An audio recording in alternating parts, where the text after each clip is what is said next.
What is up, guys? Delboy here.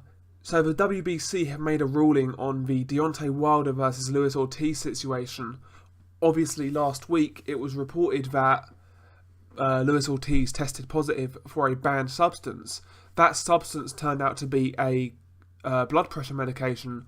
It turns out this medication could be used as a masking agent to block other PEDs in the system, to sort of hide them, hence why it's on the ban list.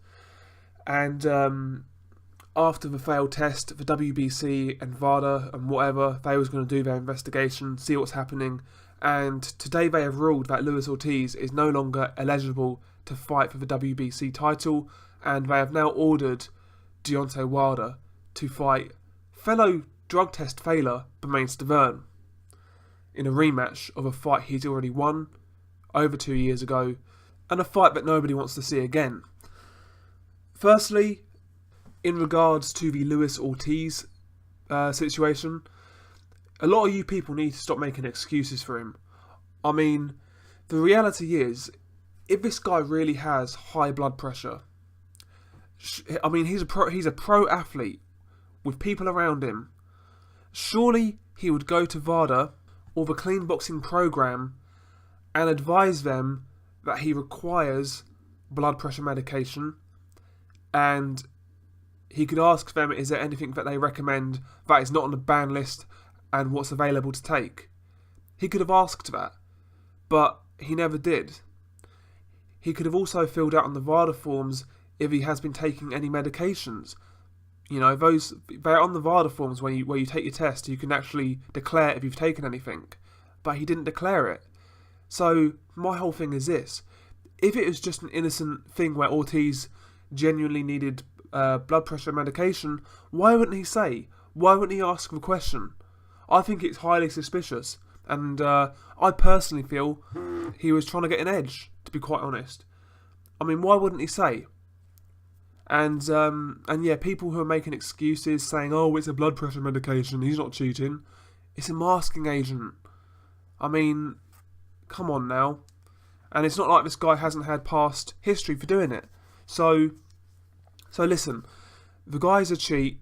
He knew exactly what he needed to do. He failed a test and came up dirty with a banned substance. The end of it. That's it. He failed a drug test. He tested positive. He should no longer fight for the title. I 100% agree with the WBC ruling in this case. However, I think it's ridiculous that the WBC have mandated Bermane Stiverne as the number one contender for that title. It's a complete joke of a fight, and it has no credibility at all. Right now, the WBC title, the heavyweight title, is as credible as Joseph Parker's belt.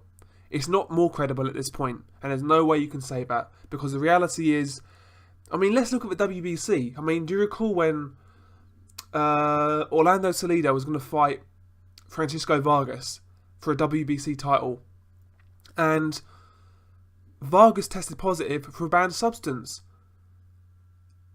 Those two still fought for the title, and they take the clean boxing program seriously, but those two fought for the title. The WBC have removed Ortiz for testing positive, which they should have done, and now they're mandating a guy who failed a drug test to fight Wilder. Makes no sense. And don't give me the excuse that, oh well, Bermane Stiverne tested positive for an energy drink. He still got fined for it. He still failed a test. Why is Bermane Stiverne fighting for a heavyweight title off the back of one win against a guy who is not ranked and a failed drug test in like 2 years? He's won one fight since January 2015 and failed a drug test, and he's getting a shot at the title. That is ridiculous. The WBC heavyweight title holds zero credibility because of the WBC, because of Deontay Wilder. There is equal to blame. And again, Deontay Wilder has had bad luck. The Povetkin situation, which he wasn't at fault for, and the Luis Ortiz situation, that he wasn't at fault for. But in between the WBC making a complete and utter fool of themselves, he's been fighting cherries. So I don't really feel sorry for him, to be quite honest. I really don't. This guy's level of competition has been awful in between those two bits of bad luck. I mean, Povetkin testing positive and Ortiz testing positive doesn't excuse cherry fights like Duhaupas, Molina, Spilka, Washington.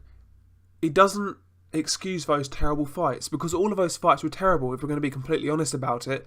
I mean, when Vladimir Klitschko held his title for like 10 years, he got critiqued on his resume all the time. One of the guys he got critiqued about was a guy called Francisco Pianeta.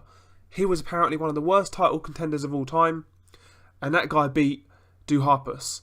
So to be completely honest, I feel the WBC and Deontay Wilder have made the WBC heavyweight title the least credible heavyweight title in 2017. And I truly believe that. You can say I'm hating, that's fine, but I'm not going to sugarcoat it. I mean, and you can say, well, Wilder's more credible than Joseph Parker. Well, is he really? Has Wilder beat anybody as good as Carlos Takam? Now, you can argue Bermane Stiverne was better than Takam. That's arguable, but I don't think you can say either way. I personally feel if those two fought, Takam would win. I really do feel that. Now, that is my opinion, and that is ultimately down to interpretation, but Wilder has not fought highly rated prospects like Joseph Parker has. Parker fought Andy Ruiz, and granted, I was never the biggest fan of Ruiz. I felt he had talent, but not the application. But the reality is, a hell of a lot of people rated Andy Ruiz, and Parker fought him. Parker fought Hughie Fury, who again, I wasn't the biggest believer in, but a hell of a lot of people do believe in Hughie Fury. Parker fought guys like that, who are undefeated, who were sort of decent tests. Parker fought those guys. Wilder's not fought a guy like that. You can say, well, he fought Gerald Washington, but who was saying Gerald Washington was any good? I didn't see anybody online saying this guy was really good, or potentially could be like a dark horse. I never saw anybody say that. I saw loads of people say that about Hughie Fury and Andy Ruiz. I saw a lot of people say Andy Ruiz was going to beat Joseph Parker. I saw people say Hughie Fury was going to beat Joseph Parker. And don't get it twisted, I'm not sitting down here and saying that Joseph Parker's resume is 5 times that of Deontay Wilder. I'm not saying that. What I'm saying is Joseph Parker, in the last 2 years, has been taking tougher fights than Deontay Wilder. That's exactly what I'm saying. And to be quite honest, I think that is indisputable. To be quite honest, I really do. But again, it is down to interpretation. But right now, I feel Deontay Wilder and the WBC are the least credible pairing in the heavyweight division right now. To me, Wilder is the least credible champion, and the WBC belt is the least credible title. I really do feel like that at the minute. I'm just so close to being done with these guys. And the reality is, yes, I appreciate Deontay Wilder has had bad luck. I appreciate that. But the reality is, I mean, why should we give Deontay Wilder a pass for his terrible resume? I mean, he's had 38 fights now. His resume is trash. Golovkin never got that same excuse when people were ducking him back in the day, because a lot more people have ducked Gennady Golovkin than Deontay Wilder. No matter how you cut it, if I'm talking about back in the day, I'm not talking about Golovkin 2013 onwards. I'm talking about Golovkin back in the day, when guys like Mundine and Gill, Felix Sturm, Hassan and Dam, guys like that, when they ducked Golovkin. Plus the fact that Golovkin had his promotional issues back in the day as well with Universum. So Golovkin has had more to deal with in terms of roadblocks, and he doesn't get that same excuse that Wilder gets. And I'm not saying Golovkin should get an excuse. I've been critical of his resume too. And he shouldn't get an excuse, because ultimately it's always down to the fighter. Not everyone has the same set of cards, and sometimes people just need to take bigger risks and show initiative to get themselves out of that particular situation.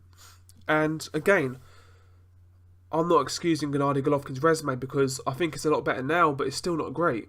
I'm not excusing that at all. What I'm saying is the double standards between both sets of fans are ridiculous. They really are. Who gives Rigondeaux a pass for all of his roadblocks? Very few people. But everyone's giving Deontay Wilder a pass for 2 failed drug tests when he could have fought much better voluntary defences in the meantime. No, it doesn't work like that. Deontay Wilder and the WBC have made a mockery of that title, and it is the least credible title right now at heavyweight. Peace.